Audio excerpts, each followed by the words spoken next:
میں نے بیٹے کو جنم دیا تو میرا شوہر بہت خوش تھا، لیکن کچھ دیر بعد ڈاکٹر بھاگتی ہوئی آئی اور کہنے لگی میرے پیٹ میں کچھ گندگی رہ گئی ہے، جس کی وجہ سے میرا دوبارہ آپریشن کرنا ہوگا ورنہ میری موت ہو سکتی ہے۔ یہ سن کر میرا شوہر سکتے میں آ گیا، لیکن جب مجھے آپریشن تھیٹر لے جانے لگا تو ایک نرس نے میرا بچہ مجھ سے چھین کر کسی دوسری عورت کو دے دیا اور میرے ہاتھ میں ایک پرچی تھما دی۔ میں نے پرچی کھول کر دیکھی تو میرا دل پھٹ گیا، کیونکہ میں دنیا میں خود کو بہت ہی خوش قسمت لڑکی سمجھتی تھی۔ میری ساس جو میری ہر تکلیف میں میرے ساتھ ہوتی، وہ مجھے میری سکی ماں سے بھی زیادہ پیار کرتی تھی، اور میں نے کبھی بھی اپنی ساس اور اپنی ماں میں کوئی فرق نہیں کیا تھا، بلکہ اتنی خدمت تو میں نے شادی سے پہلے کبھی اپنی ماں کی بھی نہیں کی تھی جتنی اپنی ساس کی کرتی تھی۔ میں ہر نماز میں اللہ تعالیٰ کا شکر ادا کرتی تھی جو اس نے مجھے اتنا اچھا سسرال اور بہت پیار کرنے والا شوہر دیا تھا۔ میری ماں اور میری بہنیں بھی میری قسمت پر رشک کرتی تھیں کہ مجھے کس قدر چاہت کرنے والا سسرال ملا ہے۔ جب سے میں اس دائی کے پاس آئی تھی، اس کے بعد تقریباً ایک ہفتے تک میں اپنے بستر سے اٹھ نہیں سکی تھی۔ میری ساس بار بار مجھے کہتی تھی کہ یہ اسی انفیکشن کا اثر ہے، اور شاید یہ بات سچ ہی تھی، اس لیے مجھے اس قدر اتنی کمزوری ہو گئی تھی۔ ان دنوں میں میری ساس نے میرا بہت خیال رکھا تھا، بلکہ میری دونوں نندیں بھی باری باری آ کر میری تیمارداری کرتی رہیں اور میرے پاس رات بھر جاگتی بھی رہیں تاکہ میں بے آرام نہ ہو سکوں۔ اسامہ بھی میرے بارے میں بہت زیادہ فکر مند تھا۔ میں اس کے چہرے پر صاف دیکھ سکتی تھی کہ اب تو اسے بھی اولاد کی خواہش ہونے لگی تھی، کیونکہ وہ بھی اپنی بہنوں کے بچوں کی طرف بہت حسرت سے دیکھتا تھا۔ یہ الگ بات تھی کہ اس نے کبھی کھل کر مجھ سے اپنی اس خواہش کا اظہار نہیں کیا تھا، مگر میں تو اس کی بیوی تھی، مجھے اس کے دل کے حال کی بھی خبر تھی۔ مگر اللہ کے کاموں میں بھلا انسان کیسے مداخلت کر سکتا ہے؟ میرے پاس اس کے سوا اور کوئی چارہ نہیں تھا کہ میں انتظار کرتی اور اللہ سے دعا مانگتی کہ وہ میری جھولی بھر دیتا۔ ابھی کچھ ہی مہینے گزرے تھے جب ایک بار پھر سے میری طبیعت شدید خراب ہوئی اور میری ساس مجھے ایک بار پھر دائی کے پاس لے گئی۔ اس دائی کی بات سن کر مجھے سمجھ نہیں آیا تھا کہ میں خوش ہوتی یا چیخ چیخ کر روتی، کیونکہ اس نے مجھے بتایا تھا کہ میرا بچہ ضائع ہو گیا تھا۔ میں شاید 1 مہینے کی حاملہ تھی، مگر نہ جانے کس بے احتیاطی سے مجھے اپنے بچے سے ہاتھ دھونے پڑ گئے تھے۔ میری ساس نے مجھے گلے لگایا تھا، مجھے بہت پیار سے سمجھایا تھا کہ تو صبر کر، اللہ تیرے صبر کو رائے گاہ نہیں جانے دے گا۔ اسامہ نے بھی مجھے سمجھایا کہ اگر اللہ نے ہمیں یہ خوشخبری دے کر واپس لے لی ہے تو مایوس مت ہو، اس خوشخبری کا مطلب ہے کہ ہم دونوں بالکل صحت یاب ہیں اور ہم دونوں دوبارہ بھی یہ خوشی ضرور دیکھیں گے۔ مجھے اس حالت میں اسامہ کی توجہ اور پیار کی سب سے زیادہ ضرورت تھی، اور وہ مجھے پوری توجہ دے بھی رہا تھا، بلکہ میری نندیں بھی اپنے بچوں کو میرے پاس کھیلنے کودنے دیتی تھی تاکہ میں ان پر اپنی ممتا پوری کر سکتی، مگر مجھے اب اپنی نندوں کے نہیں بلکہ اپنے بچے چاہیے تھے۔ جب مجھے یہ معلوم ہوا کہ میں 1 مہینے کی حاملہ تھی اور کسی بے احتیاطی کی وجہ سے اپنا بچہ کھو چکی تھی، تب میرا دل چاہا تھا کہ میں اس بچے کو کسی نہ کسی طرح واپس لے آتی، لیکن میں جانتی تھی کہ یہ بس بہت زیادہ جذباتی باتیں تھیں، حقیقت میں ایسا کچھ نہیں ہو سکتا تھا۔ اس کے بعد سے میری ساس نے مجھے بہت ہی احتیاطیں بتانا شروع کی تھی تاکہ دوبارہ ایسی کوئی غلطی نہ ہوتی، مگر جب سے میں نے اپنا بچہ کھو دینے کی خبر سنی تھی، میں اکثر راتوں کو اٹھ اٹھ کر روتی۔ اسامہ مجھے دلاسا دیتا رہتا، میری نندیں مجھے سمجھاتی رہتی، میری ساس میری آنکھوں سے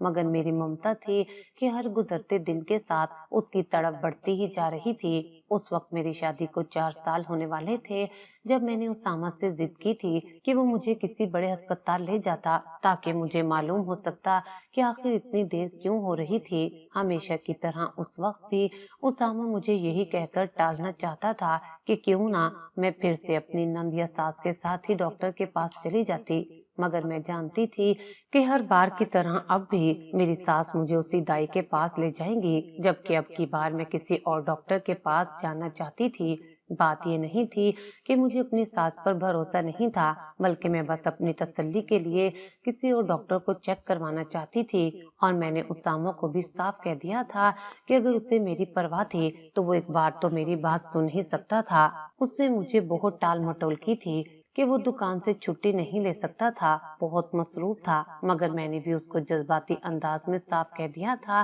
کہ اگر وہ مجھ سے ذرا سی بھی محبت کرتا تھا تو میرے لیے دکان کو ایک دن کے لیے بند بھی تو کر ہی سکتا تھا۔ اس سے پہلے کہ ہم کسی ہسپتال جاتے، کچھ ہی دنوں میں میری طبیعت عجیب چڑچڑی ہونے لگی تھی اور مجھے چکر آنے لگے تھے، اور کچھ ہی دنوں میں میری طبیعت بہت زیادہ خراب ہونے لگی تھی۔ تب میں نے اپنی ساس سے کہا کہ مجھے اپنی اماں کے گھر جانا تھا، کیونکہ جب سے میری شادی ہوئی تھی میں اماں کے گھر ایک رات بھی نہیں رہی تھی۔ میری ساس نے بھی مجھے خوشی خوشی جانے کی اجازت دیتی تھی، کیونکہ میں نے اپنے سسرال والوں کو ہر طرح سے خوش رکھا ہوا تھا، ان کو مجھ سے کسی قسم کی کوئی شکایت نہیں تھی۔ اس لیے میری ساس نے میری بات مان لی، اور تب میری نندوں نے بھی مجھے کہہ دیا تھا کہ وہ باری باری آ کر اپنی اماں کے پاس رہ لیں گی، اس لیے میں بے فکر ہو کر اپنی اماں کے پاس جا سکتی تھی۔ آخر میرا بھی تو دل چاہتا تھا کہ میں اپنی اماں کے ساتھ کچھ وقت گزاروں، اس لیے اسامہ مجھے ایک ہفتے کے لیے اماں کے گھر چھوڑنے کو تیار ہو گیا تھا،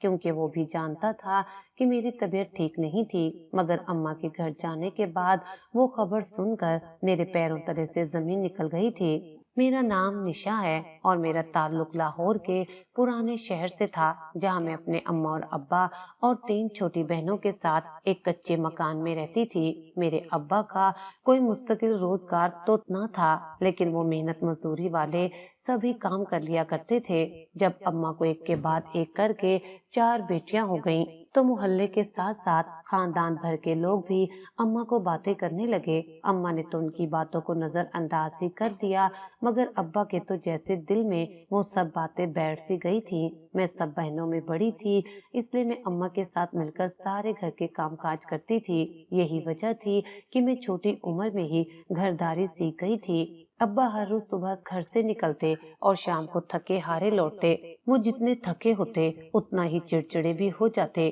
مگر میں سب سے بڑی تھی، اس لیے میں نے سیکھ لیا تھا کہ کس وقت ابا سے کون سی بات کرنی تھی اور کس وقت اپنے ہونٹوں کو سیکھ کر خاموش رہنا تھا۔ مگر ایک دن ہماری خراب قسمت مزید خراب ہو گئی، جب ایک دن ابا کا پیر مزدوری کے دوران پھسل گیا اور ابا کی ٹانگ میں شدید چوٹ آ گئی۔ ابا کے پاؤں کی چوٹ شدید تھی، اس لیے ڈاکٹر نے بھی صاف کہہ دیا کہ ابا کم از کم 6 مہینے کوئی کام نہیں کر سکتے تھے۔ وہ خبر تو اماں کے لیے قیامت سے کم نہ تھی۔ ہمارے گھر کے پاس ایک بڑی سی سرداروں کی کوٹھی تھی، جہاں پر مجھے کوئی نہ کوئی کام تو مل ہی سکتا تھا۔ جب میں نے اماں سے اس بارے میں بات کی تو اماں نے مجھے ان سرداروں کی کوٹھی پر جانے سے صاف منع کر دیا، کیونکہ ابا اس حق میں نہ تھے کہ میں غیروں کے گھر جا کر ان کا کام کرتی۔ غصے میں تو ابا پہلے ہی ہوتے تھے، مگر اس کے باوجود بھی میں نے ابا کو بتائے بغیر اس کوٹھی کی سردارنی کو اپنے حالات بتا کر اس سے مدد مانگی۔ جلدی میں وہاں کام پر بھی لگ گئی۔ وہاں پر کام تو کچھ زیادہ نہ تھا، اس لیے مجھے مہینے میں 5 یا 6 بار جا کر ساری کوٹھی کو دھو کر شیشے کی طرح چمکانا ہوتا تھا، جس کے مجھے مہینے بھر کے 8,000 روپے ملنے لگے تھے، اور میرے لیے تو جیسے وہ 8,000 بھی میرا سارا خزانہ تھے۔ میں بہت عرصہ ان سرداروں کی کوٹھی میں کام کرتی رہی اور ابا سے چھپ کر گھر کے اخراجات چلانے میں ان کی مدد بھی کرتی رہی۔ مجھے لگا تھا کہ ابا کو کبھی معلوم نہیں ہوگا، مگر وہ میری زندگی کی سب سے بڑی بھول اور غلطی تھی۔ جب ابا کو کسی طرح سے معلوم ہو گیا کہ ان کی سب سے بڑی بیٹی جو جوان ہو گئی تھی وہ لوگوں کے گھروں میں کام کر کے کچھ پیسے کما رہی تھی، تو یہ ان کے لیے بہت زیادہ شرمندگی کا باعث بنا تھا۔ مجھے تو لگا تھا کہ ابا خوش ہوں گے کہ ان کی بیٹی کو ان کا احساس تھا، مگر انہوں نے مجھے کچھ کہنے سے پہلے ہی اماں کو بھی اچھی خاصی سنا دی کہ وہ جوان بیٹیوں کو جان بوجھ کر سرداروں کی کوٹھی پر بھیج رہی تھی۔ اماں نے ابا کو صفائیاں دینے کی بہت کوشش کی، مگر ابا نے پہلے کب اماں کی کوئی بات سنی تھی جو اب سن لیتے۔ ابا تو اماں کو کہنے لگے کہ جتنی تو نے لڑکیاں پیدا کی ہیں اب ان کو بیاہ کر ان کے گھر کا کر دے۔ اس روز ابا کی آواز پورے گھر میں گونج رہی تھی جیسے کوئی طوفان آ گیا تھا۔ اماں نے ہمیشہ کی طرح دوپٹے سے اپنے آنسو پونچھے اور چپ چاپ چولہے کی طرف رخ موڑ لیا۔